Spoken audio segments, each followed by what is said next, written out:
అనకాపల్లి జిల్లా రాజయ్యపేటలో bulk drug పార్కుకు వ్యతిరేకంగా YCP నేతలు ఆందోళన తీవ్రం చేశారు. మాజీ మంత్రులు బొత్స సత్యనారాయణ, గుడివాడ అమర్నాథ్ స్థానికులతో కలిసి ధర్నాలో పాల్గొన్నారు.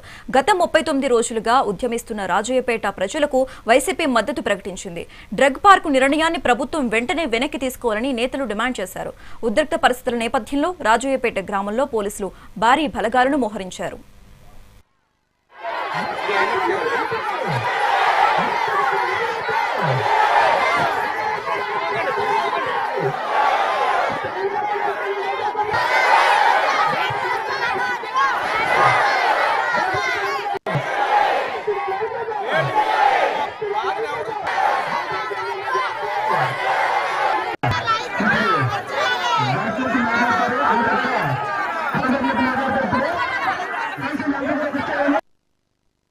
వాళ్ళు చెప్పారు విషయం అంతా కూడా, ఇబ్బంది అంతా కూడా చెప్పారు.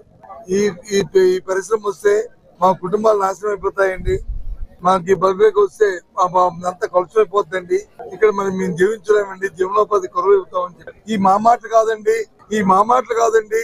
ఇక్కడ ప్రతి ఉన్న శాసనసభ్యులు ఆ రోజు ఎన్నికలకు వచ్చినప్పుడు వారితో పాటు వచ్చిన నాయకులు వాళ్ళు చెప్పిన మాటే ఈ మాట అండి, ఇది మాది కాదండి అని చెప్పి అమాయకంగా ఆ స్వాధీనం. మా పార్టీ జగన్మోహన్ రెడ్డి ఆదేశ ప్రకారం వచ్చిన మా తాలూకా పార్టీ విధానం కూడా మీకు తెలియజేస్తాం. ఏ పరిశ్రమ రాష్ట్రం అభివృద్ధి చెందాలనే కోరుకుంటాం, కానీ ఆ ప్రాంత ప్రజల తాలూకా మనోభావాల్ని, ఆ ప్రాంత ప్రజల తాలూకా ఆలోచనని, వారి తాలూకా అభిప్రాయాలని గౌరవిస్తూ వాళ్ళు విప్పించే కార్యక్రమాన్ని చేయాలి. అంతేగాని అధికారం ఉంది కదా అని చెప్పి పోలీసు జులుముతోనో అధికార బలంతోనో ఆ మదంతోనో ఆ కార్యక్రమం చేస్తానంటే అది మాత్రం ప్రజాస్వామ్యంలో తగదు. అందుకే వాళ్ళు చేస్తున్న పోరాటానికి మేము సంఘీభావం తెలపాలని ఇక్కడికి వచ్చాం. పూర్తిగా కూడా వాళ్ళ పోరాటానికి మద్దతు ఇస్తున్నాం.